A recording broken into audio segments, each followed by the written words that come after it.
J.J. McCarthy's rookie year in Minnesota, bad news. He's having his meniscus repaired, not trimmed, and he'll miss the entire season. Sam Darnold now under center for the whole year. Nick, your immediate reaction? All right, well, listen, this was why I was so glum about this yesterday. Yeah. Because I felt like the Vikings had two awful options.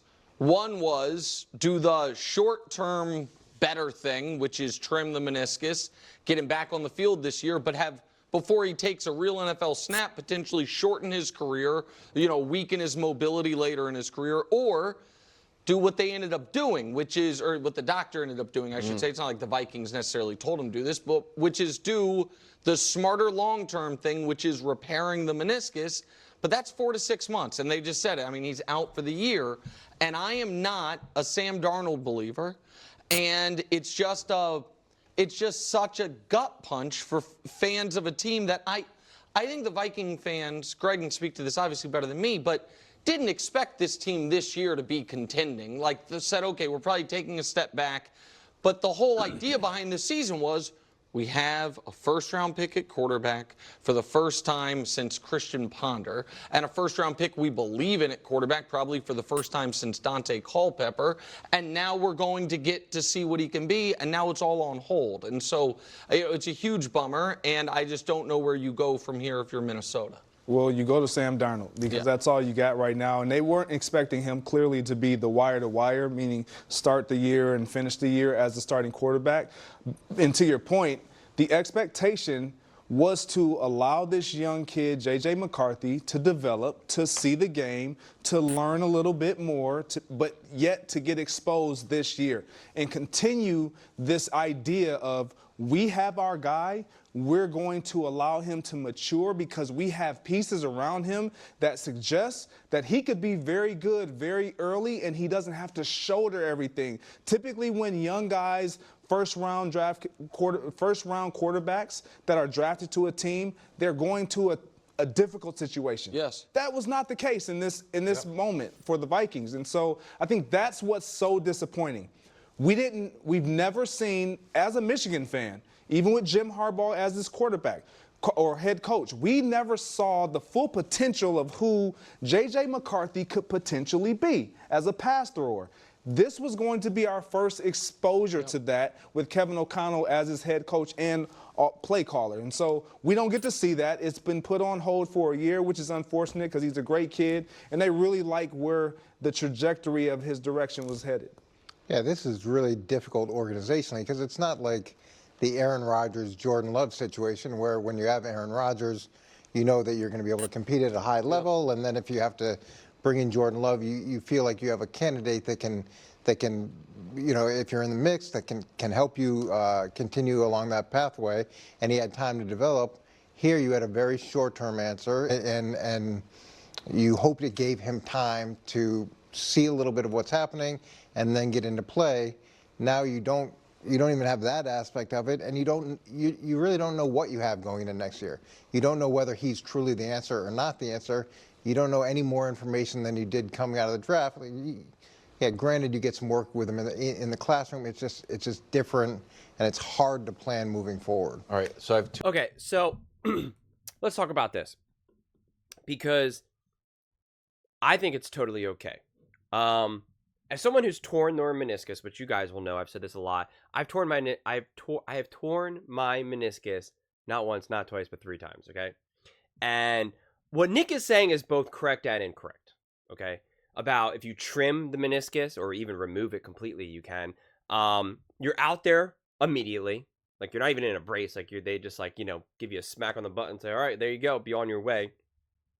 But then it has the potential, and more likely than not, increase the likelihood of you getting like arthritis in your knee because it's like it's part of your body that they're removing. So it obviously serves a function that is now being either compromised or removed together. But the recovery is, instantly.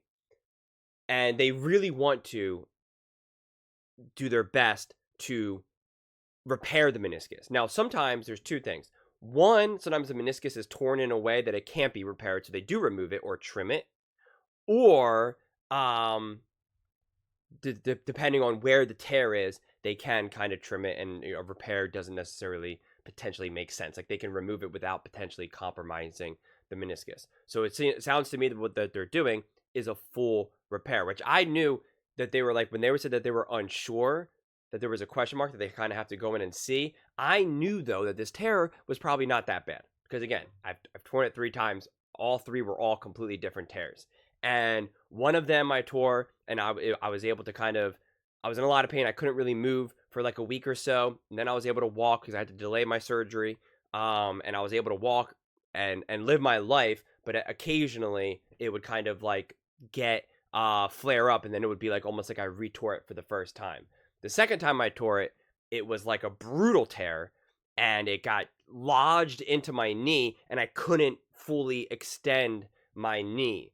And then the third time was kind of like an in-betweener to a degree. Within like a day, I was able to kind of walk around and not have that pain, but I also couldn't fully extend my knee, but not in a way that it was like, oh my God, I can't move like there was the second time. And all 3 surgeries had different recoveries in terms of pain, mobility, all of that. So this idea though that JJ, it can be compromised, I disagree with that based off my own experience with surgeons, physical therapists. Even if he got his meniscus removed or they trimmed it, it wouldn't shorten his career or compromise his career. If he was like a catcher, if he was someone that was getting like real low in his position, I could then understand that. But the truth is it just compromises his quality of life when he's like 50, 60, 70. Like that's actually really what it's going to affect more. It's not going to affect his mobility. It'll probably lead to more pain and soreness. So like, yeah, when he's like 30, 35, like maybe that would get to him. But it's honestly, it's going to be no different of the level of soreness and pain that like any of these guys experience. Tom Brady, that's why I actually really love this quote by Travis Kelce. He said, like, I've had 10 surgeries and not a day goes by that I don't feel all 10. Right? Like, and that's just what happens. Anytime you get a legitimate injury where you're going to get surgery, you're pretty much always going to feel it, especially as you get older. Whether you get the surgery when you're like 25 or if you get it when you're 35, like by the time you get to a certain age, you're just going to start to feel it. So either way, JJ is going to feel something. But again, I don't know a single football player that's like, my knees feel great, my shoulders feel great. Better believe the king Tom Brady, who's the longevity king, he has plenty of pain that he experiences. Not a doubt in my mind. Whether he'll actually admit it because his whole brand is longevity, who knows? But there's just not a doubt in my mind. It's just not possible. People who are fully, completely 100% healthy, who have never had surgeries, when they hit like 45, they're like, oh my God, my shoulder, my knees, my back. Like you guys are probably experiencing that. So it just is what it is. But I don't think this is as devastating. I am high on Sam Darnold. I think Sam Darnold can be a great quarterback. I made a video talking about this through NFL Live, but I'll just kind of repeat myself a little bit. Try not to repeat myself too badly. But the trajectory of Sam Darnold's career has really been so much of not his fault. I was talking to JCT Slice, actually. I saw him in a comment, I think probably on that video, where he said Sam Darnold's career has just been, awful, or he's been awful. And I really disagree with that. He is a quarterback. Excuse me. He is a quarterback. I sneeze on the truth. He is a quarterback that he might not be an overcomer. He might not be able to overcome an average roster. He might not be able to overcome bad coaching. But when you give him good coaches, when you give him good weapons, he can get to work. He throws a beautiful ball. Beautiful ball. We saw it in preseason. We saw it with the 49ers. The fact that he wasn't successful with the Carolina Panthers or the Jets, like, is that shocking? Who are those two teams? I mean, we think that the Jets are going to be able to turn it around, but they're going to need Aaron Rodgers. And even Nick Wright doesn't believe that Aaron Rodgers can do it. So why would Sam Darnold be able to do it? Who the heck are the Carolina Panthers? They're nothing. They've been an absolute disaster, poorly run organization. So I just don't put those things on Sam Darnold. I just don't. There's no reason to at this point. Not all quarterbacks can just thrive despite where they're at. They just can't.